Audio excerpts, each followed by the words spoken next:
Coucou mes petits nuages, j'espère que vous allez bien.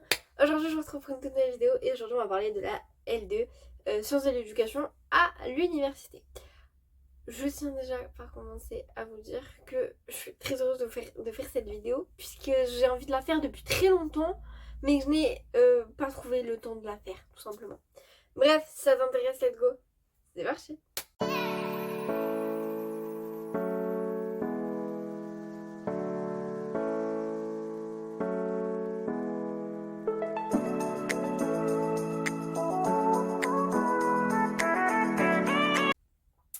Alors, faut savoir que nous, la L2, enfin déjà, faut partir du principe où chaque licence dans chaque université est différente. C'est-à-dire qu'une science de l'éducation, je ne sais pas moi, à Bordeaux, va pas du tout être la même que à Paris. Enfin, à la Sorbonne par exemple, parce qu'à Paris, il y a plusieurs universités. Mais ça va pas du tout être les mêmes. Moi, je vais vous parler dans mon cas. Et si vous êtes dans une autre université, n'hésitez pas à nous dire, vous, ce que vous en avez pensé de votre L1, votre L2. Pour ceux qui n'ont pas vu, il y a des vidéos sur ma L1, je vous invite à aller voir sur la chaîne. Et du coup, c'est parti. Alors, pour ma part, la L2 c'est très bien passé. J'ai été plutôt bien entourée globalement. Et je l'ai trouvé beaucoup plus simple que la L1. Dans le sens où c'était des cours un petit peu plus... Enfin, on avait déjà des directions, quoi. C'est pas des cours où on partait avec zéro bagage. Par exemple, là, ce deuxième semestre, donc en gros, ce qui représente un semestre 4 en université, puisque faut savoir qu'une licence se compose de 6 semestres et un master de 4 semestres. Mais du coup, notre quatrième semestre, enfin, on avait sociologie de l'éducation qu'on avait déjà eu en L1. Donc déjà, on partait déjà avec quelque chose. Et j'ai même trouvé le semestre 2 beaucoup plus, enfin le semestre 4 plus simple que le semestre 3, étant donné qu'il y a par exemple psychologie de l'éducation, on l'avait eu en S3 et on l'a retrouvé en S4. Donc en fait, c'est des cours où déjà on avait des bagages, mais il y avait bien évidemment des cours où on n'avait pas de bagages. Par exemple, violence scolaire et institutionnelle, je crois que c'est. Attendez, je vais vous dire ça.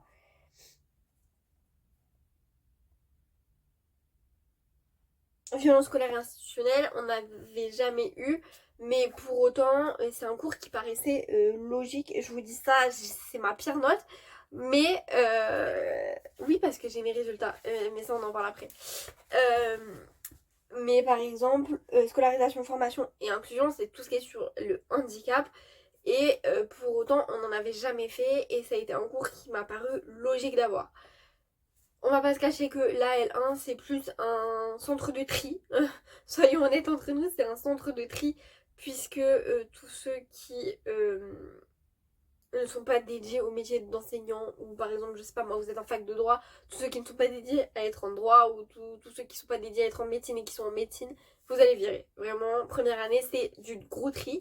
Deuxième année, il trie aussi parce qu'il y a toujours trop de monde, mais il faut quand même qu'il y ait du monde quoi. Donc voilà, c'est un peu compliqué. En fait, les années de licence, c'est vraiment des années de tri. C'est triste à dire, mais c'est vraiment ça. Ceux qui vont me poser des questions sur la réforme, parce que là, je vous parle de la licence, je vais vous parler du master. Mais pour la réforme, il y a une vidéo qui va sortir. Pour l'instant, j'ai pas assez d'informations pour faire la vidéo. Mais promis, un jour, elle sortira cette vidéo. Peut-être dans les semaines à venir, peut-être dans les mois à venir. Je peux pas vous dire précisément, parce que même le gouvernement ne sait pas précisément ce qu'il va faire. Mais promis, elle sortira. Nous, à savoir que dans ma fac, on a des modules spéciaux en pré-enseignement, c'est-à-dire qu'on a EFME, qui, je ne sais pas ce qu'il veut dire, et on a PPM2E, qui, je ne sais pas ce qu'il veut dire non plus, on va regarder ça sur internet, puisque j'ai des gros doutes. Alors, PPM2E, c'est projet professionnel vers les métiers de l'enseignement et de l'éducation. Et EFME... Non, c'est pas ça. Le FME, c'est enseigner le français et les mathématiques à l'école.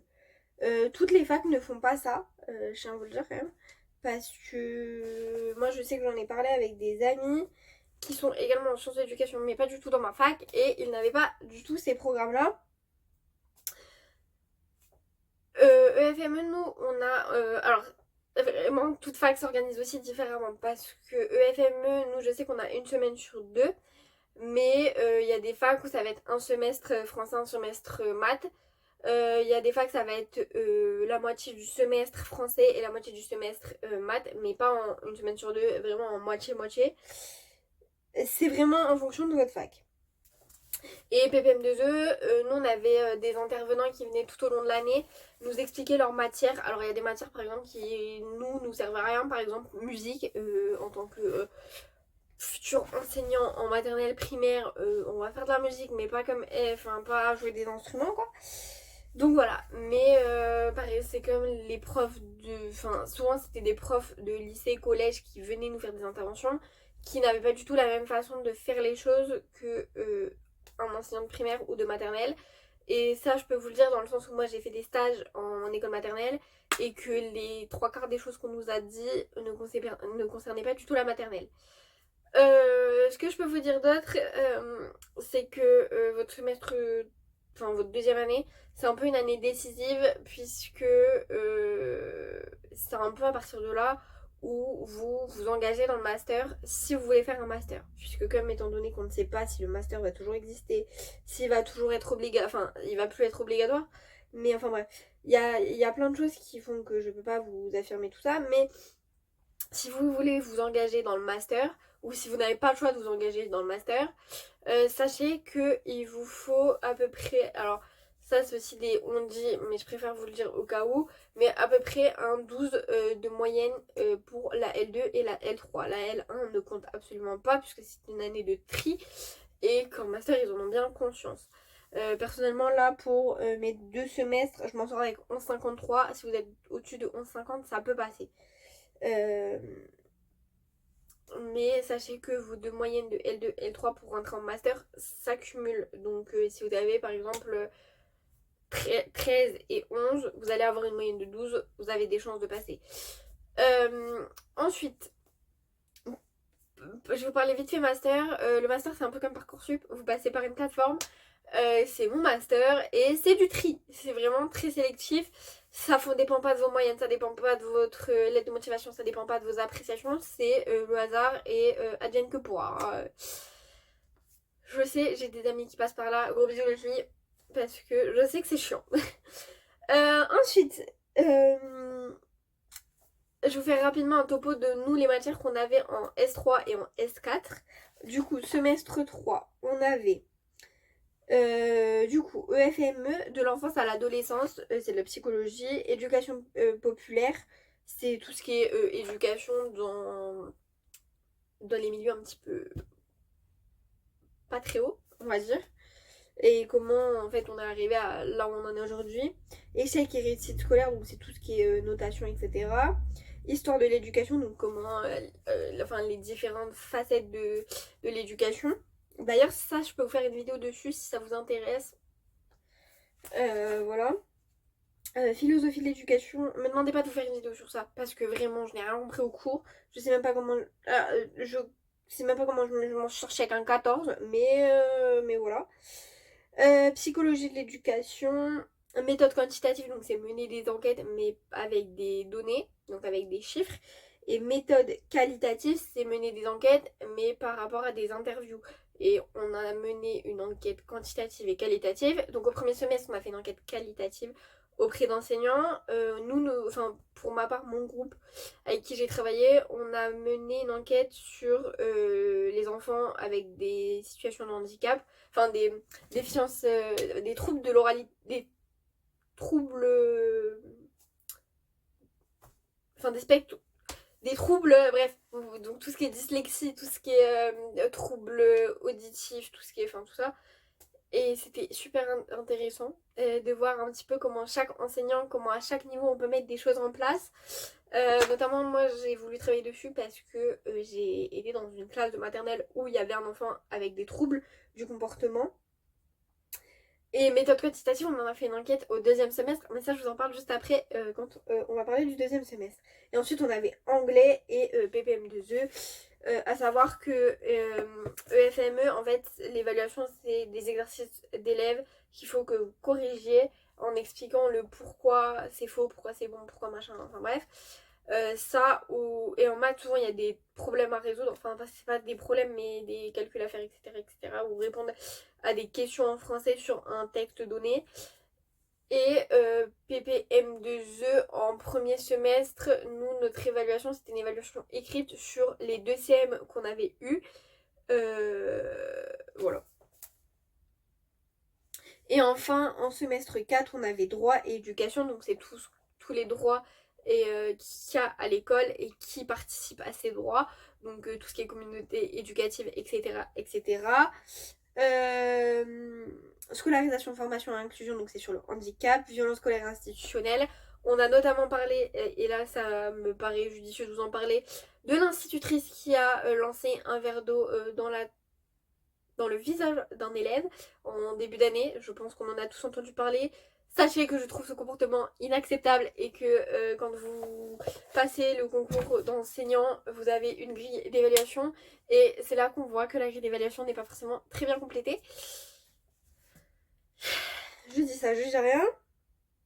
Psychologie du développement et des apprentissages, où là on a dû mener une enquête auprès. Alors c'était nous on s'est concentré sur ma région parce que notre enseignante ne connaissait pas la région et que du coup elle voulait voilà et franchement c'était hyper intéressant. Je ne vous dirai pas mon sujet parce que sinon vous allez savoir où j'habite et ça c'est hors de question les copains.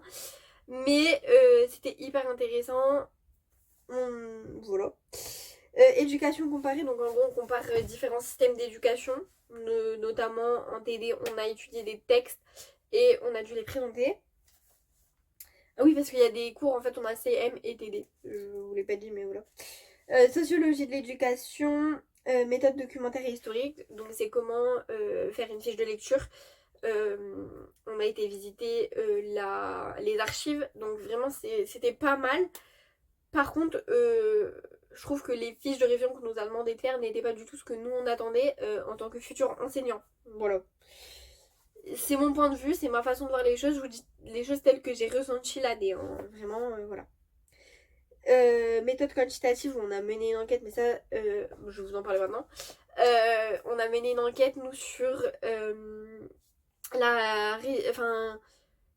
comment les baccalauréens se préparaient, comment les baccalauréens de cette année, que ce soit bac de français ou bac de général, ou bac professionnel, ou voilà, ressentaient les choses. Et franchement, c'était super intéressant. On a vu qu'il y en avait qui faisaient des fiches. Moi qui pensais que très peu faisaient encore des fiches. Quand je vois ma promo qui fait très peu de fiches. Donc ça, on a vu qu'ils étaient plus ou moins stressés, on a vu qu'il y avait plus ou moins de la pression et dans quel milieu social il y avait plus de pression. Enfin, c'était vraiment super intéressant. Et enfin, on avait anglais et PPM2E. Et du coup, PPM2E, là, on a dû faire un exposé. Alors, pour ma part, c'était sur la laïcité. C'est pas un sujet qui est très facile à aborder, mais qui était hyper intéressant par contre. Et en FME, bah, on avait un exercice de français où il fallait corriger des textes, enfin ressortir de certaines choses qu'on avait vues de textes faits par des élèves.